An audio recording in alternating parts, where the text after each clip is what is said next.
Bonsoir à tous, j'espère que vous allez bien. Moi, ça va.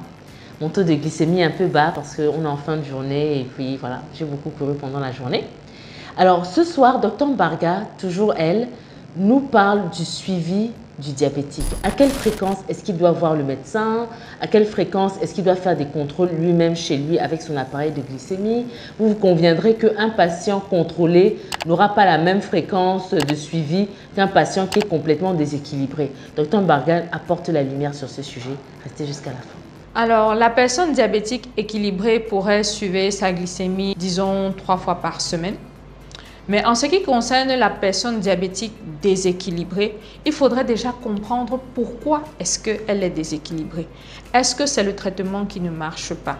Est-ce que c'est la personne diabétique elle-même qui ne comprend pas l'importance de suivre sa glycémie? Il faudrait déjà contextualiser tout cela et avec la personne diabétique déséquilibrée, il faudrait donc prendre des mesures qui s'imposent.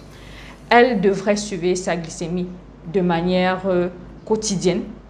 Elle devrait voir son médecin traitant dans un premier temps chaque 2 semaines, histoire qu'elle comprenne l'importance de l'autosurveillance glycémique. Est-ce que c'est parce qu'elle n'a pas les moyens d'autosurveiller ses glycémies? Est-ce qu'elle n'est pas accompagnée par son entourage? Ou peut-être elle ne connaît pas la technique de prise de la glycémie? Ou alors elle ne connaît même pas les objectifs de glycémie qu'elle doit atteindre. D'où l'importance de l'éducation thérapeutique de la personne diabétique. Alors, la personne diabétique déséquilibrée s'expose à des complications de sa maladie diabétique. Par exemple, une rétinopathie diabétique qui pourrait attaquer ses yeux.